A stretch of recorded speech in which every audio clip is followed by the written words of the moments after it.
بندہ آیا میرے سامنے غصے کی حالت میں کیا ہوا؟ کہنے لگے اس نے میری داڑھی کو گالی دی ہے، مجھے دے دیتا کوئی بات نہیں، میری داڑھی کو گالی نہ دی، اس کی نسبت مصطفیٰ کے ساتھ ہے۔ میں نے کہا بھائی بات دیکھیں، اس کی سوچ دیکھیں، اس کی کیفیت دیکھیں۔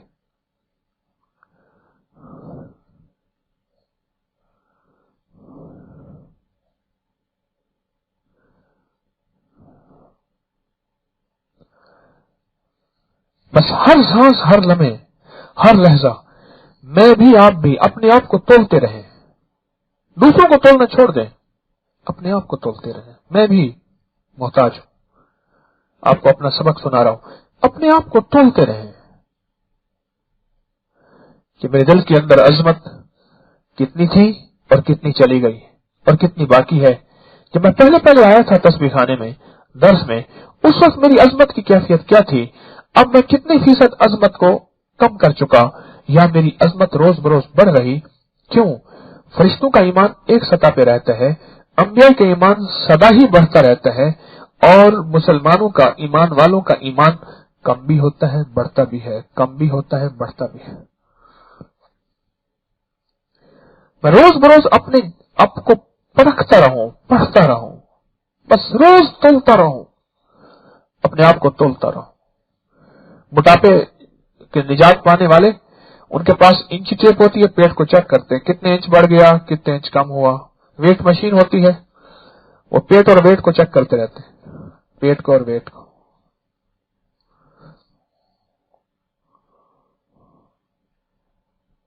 وہ پیٹ اور ویٹ کو چیک کرتے رہتے ہیں کہ انہیں موٹاپے کا فکر ہوتا ہے۔ ہونا چاہیے، موٹاپا نہیں ہونا چاہیے، ہونا چاہیے، لیکن ساتھ یہ فکر بھی ہونا چاہیے جو میں آپ کی خدمت میں عرض کر رہا ہوں۔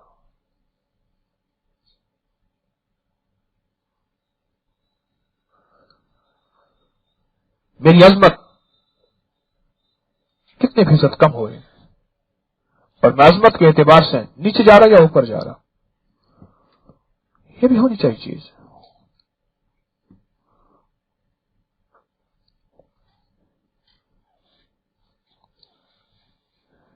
میں ہر سانس، ہر لمحہ یا نیچے جا رہا ہوں یا اوپر جا رہا ہوں، دونوں سے ایک چیز ہے، تیسری چیز تو ہے ہی نہیں۔ مومن میں کبھی ٹھہراؤ نہیں ہے، السابقون السابقون اولئک المقربون، وہ سبقت لے جانے والے، وہ آگے بڑھنے والے، یا اسفل السافلین۔ مومن کے اندر ٹھہراؤ نہیں ہے، ایک جگہ اس کا ایمان رہے پھر تو یہ فرشتہ ہوا، یہ طبیعت اور یہ مزاج تو فرشتوں کی ہے، مومن کی تو ہے ہی نہیں۔ مومن میں کبھی ٹھہراؤ نہیں ہے، روز اس کا ایمان، اس کی عظمت یا بڑھتی جائے گی یا کم ہوتی جائے گی، یا بڑھتی جائے گی یا کم ہوتی جائے گی، بس روزانہ بڑھے گی یا کم ہوگی، بڑھے گی یا کم ہوگی۔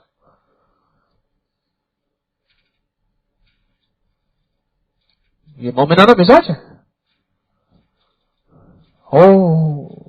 صحابی باہر نکلے اور حضرت حنظلہ، اور میں تو منافق ہو گیا، دوسرے کہنے لگے کیا ہوا، خیریت تو ہے؟ کہنے لگے مدینے والے کے سامنے بیٹھتے ہیں تو کیفیت اور ہوتی ہے، گھر جاتے ہیں اور یہ حال تو میرا بھی ہے۔ اب وہ دوسرا ملتا ہے، وہ کہتے ہیں یہ حال تو میرا بھی ہے، میں تو منافق ہو گیا۔ اپنی عظمت کو تولنے والے یوں کہتے ہیں اپنے آپ کو۔ ہاں، کائنات کے سارے ولی ایک صحابی کا مقابلہ کیسے کر سکیں گے اور کر نہیں سکتے، اس کو ہم سوچ ہی نہیں سکتے۔ کون سے صحابی جس نے ابھی کلمہ پڑھا ہے، اس سے پہلے مشرک اور کافر تھا اور ابھی کلمہ پڑھا ہے، اور ایک نماز کا بھی وقت نہیں ہوا اور وہ اس دنیا سے رخصت ہو گیا، ایسا واقعات ہیں اس صحابی کا جس نے ابھی ایک نہ روزہ رکھا، نہ جہاد کیا، نہ نماز پڑھی، نہ زکات دی، نہ عشر دیا، نہ کوئی حلال حرام ابھی اس پہ لاگو ہوا، یوں کلمہ پڑا اور کچھ دیر کے بعد اس کا وقت آیا اور رخصت ہو گیا، اس صحابی کا پوری کائنات کے ولی مقابلہ نہیں کر سکتے، اس صحابی کا۔ اور وہ حضرت حنظلہ جیسے صحابی، اور وہ فرما رہے ہیں کہ میں منافق ہو گیا۔ کیا ہوا؟ کیوں منافق ہوا؟ وجہ تو یہ ہے کہ اللہ کے نبی علیہ الصلوۃ والسلام کی بارگاہ میں جب بیٹھتے ہیں کیفیت اور ہوتی ہے، گھر جا کے کیفیت اور ہو جاتی ہے، کہنے لگے یہ حالت تو میری بھی۔ اب سارے اکٹھے ہو کے مدینے والے کی بارگاہ میں پہنچے، آقا کی حاضری دی اور اپنا المیہ، اپنا غم بیان کیا کہ حضور ہمارا یہ غم ہے۔ اندر کون سی چیز ہے ایسی، کون سی ایسی چیز ہے جس نے اس کو مجبور کیا ہے؟ کون سی؟ وہ چیز ہے عظمت، اللہ کے حبیب کی عظمت۔ اس عظمت نے مجبور کیا ہے اس کو۔ بیٹھے بیٹھے ایک دم خیال آیا اور بندہ تڑپ اٹھا، اور تڑپ اٹھا کے گلیوں میں کوکا میرا میرا میرا میرا، گلیوں میں تڑپ رہا ہے اور کہتے ہیں میری کیفیت کو کیا ہو گیا؟ یعنی عظمت کی سوئی تھوڑی سی اوپر 19-20 ہوئی ہے تو بندہ تڑپ گیا ہے۔ وہ لوگ اپنی عظمتوں کا اتنا تحفظ کرتے تھے دل میں، جو ان کے دل میں ان کے مرشد کی عظمت تھی۔ ان کے مرشد کون تھے؟ محمد صلی اللہ علیہ وسلم۔ یہ کیفیت تھی ان کے دل میں، وہ اتنا تحفظ کرتے تھے۔ آج ساری دنیا انہی کا نام لیتی ہے۔ اور عجیب بات بتاؤں، ابو جہل مانتا تھا عظمت نہیں تھی، صادق مانتا تھا، امین مانتا تھا، قرآن کو کعبہ کے پیچھے چھپ چھپ کے پردوں کے سنتا تھا، ٹھیک ہے، غیبانہ کہتا تھا کہ ھذا کلام عجیب، یہ کوئی عجیب کلام ہے، یہ بندہ کون ہے، تبصرہ بھی کرتا تھا، پر دل میں عظمت نہیں تھی۔ مارا گیا، مارا گیا۔ ابو لہب کے دل میں عظمت نہیں تھی، معلوم ہوا رشتہ دار بھی ہے، قرب بھی ہے، ایک علاقے کا بھی ہے، اکٹھا بھی ہے، اور دل میں عظمت نہیں ہے، تب بھی اللہ کے ہاں اس کی کوئی حیثیت نہیں ہے۔ بات ساری کے ساری، اور وہ بلال ہے، نہ حسب نہ نسب، کچھ بھی نہیں، بکتا ہوا غلام، ہمارے معاشرے میں جسے کمی کہیں، مسلی کہیں، اس سے بھی نیچے، لیکن دل میں عظمت مصطفیٰ ہے، میرے رب کی عظمت ہے، اس کی حاضری اور حضوری کی کیفیتیں ہیں، بس وہ شخص عظیم بن گیا۔ اور اکرمہ بیٹھے ہیں، آئے ہیں، ابو جہل کے بیٹے ایمان لے آئے، حضرت عمر رضی اللہ تعالیٰ کی محفل لگی ہوئی، اور جو اصحاب صفہ میں سے آتا تھا اس کا بھرپور استقبال کرتے تھے۔ او غریب، فقیر، تنگ دست، حالات میں پسا ہوا، پر اپنے مرشد کا ساتھ نہ چھوڑا، اپنے یار کا ساتھ نہ چھوڑا، اور عظمت دل میں سدا رہی مدینے والے کی۔ جب وہ آتے تھے حضرت عمر رضی اللہ تعالیٰ نے فرماتے سیدنا، کہتے ہمارے سردار، ہمارے آقا، ہمارے باس، سیدنا، اور جگہ بناتے تھے، قریب آتے تھے، اور قریب جو سامنے بیٹھے ہوتے تھے وہ پیچھے ہو جاتے تھے، پھر اور آتا تھا، اور سیدنا، آؤ میرے سونے، او میرے سجن، بسم اللہ بسم اللہ، ست بسم اللہ، پھر وہ قریب آ جاتے تھے، پھر دوسرے دور ہو جاتے تھے۔ یہ جب ہوتا رہا نا، تھا سردار کا بیٹا حضرت اکرمہ رضی اللہ تعالیٰ عنہ ایک دم پکار اٹھے کہ امیر المومنین یہ کیا؟ انہوں نے کہا جس دنوں میں تم حالت کفر میں تھے، اور یہی تھا اکرمہ، بلال، جب بلال آئے تو عمر رضی اللہ عنہ نے فرمایا سیدنا بلال، بسم اللہ بسم اللہ، بلال آئے، جگہ بناؤ بھائی، جگہ بناؤ، میرے مدینے والے کے ساتھی، یہ میرے قربانی والے آ گئے، جگہ بناؤ۔ یہ کیا؟ اور پھر فرمایا کہ تم ہی سے ان کو کوڑے مارتے تھے، پتھروں پہ گھسیٹنا اور رکھتے تھے اور آگ پہ۔ تو پھر اکرمہ کو سمجھ آ گئی، تو کہنے لگا اکرمہ پھر عمر یہ بتائیں، رضی اللہ عنہ امیر المومنین سے عرض کیا کہ پھر چلو یہ ہے دنیا میں تو چلو ہو گیا، پر آخرت میں یہ قبول نہیں ہے، پھر اس کا کوئی حل کیا ہے؟ پھر ایسا ہے اگر اس کا حل چاہتے ہو پھر اللہ کے پیغام کو لے کے نکل جاؤ، اور آج کائنات میں کہیں حضرت اکرمہ رضی اللہ عنہ کی قبر کا کوئی پتہ نہیں ہے۔ اور ٹھیک ہے، یہ گھاٹے والا کام دنیا میں تو چلو ہو گیا سو ہو گیا، آخرت میں گھاٹے والا کام نہ۔ ہاں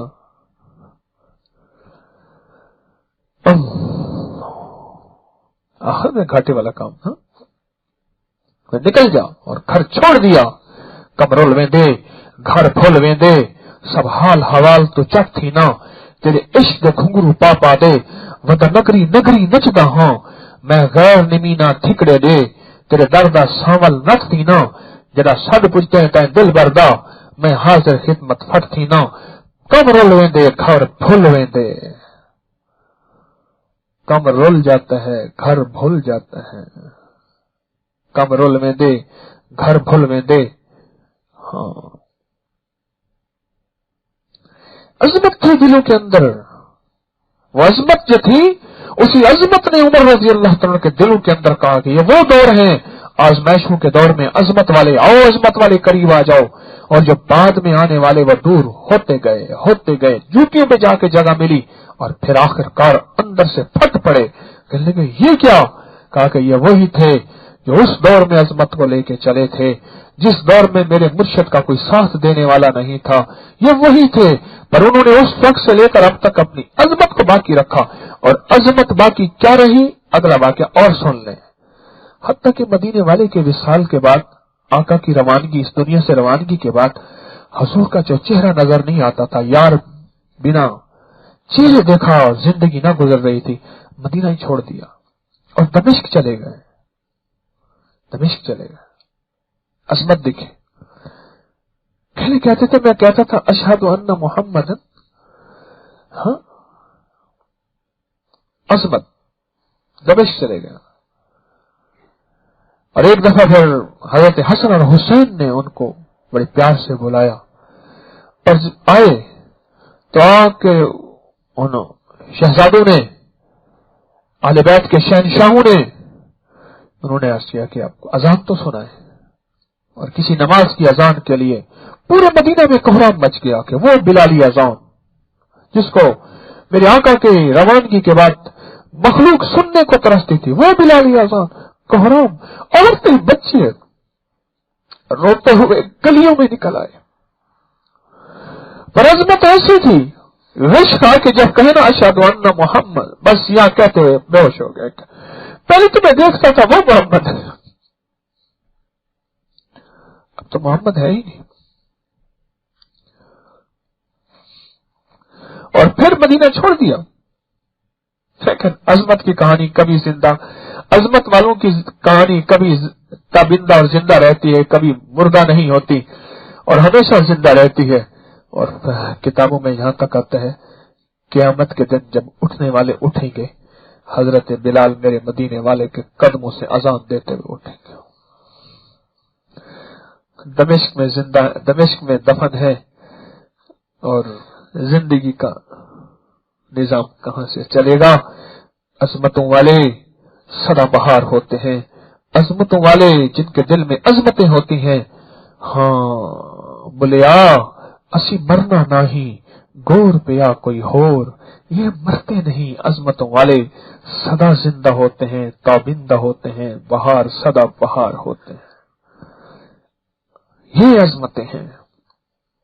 ابو محذورہ آقا تشریف حنین سے تشریف لا رہے ہیں، راستے میں موقع ملا قافلے کا، کوئی نماز کا وقت آیا، اذان دی، یہ بچے تھے، یہ آ کے اذان جو ہے وہ دہرانے لگے۔ حضور نے فرمایا اس بچے کو پکڑ کے لے آئے۔ میں پھر کیا وہ اذان، اور جھجکے فرمایا کہے، پیار سے فرمایا اذان میں، تو حضور نے انہیں مکہ کا مؤذن بنا دیا۔ اچھا ان کے منہ سے الفاظ نہیں نکلتے تھے، نسبت مصطفیٰ دیکھیں۔ اب عجیب بات بتا رہا ہوں،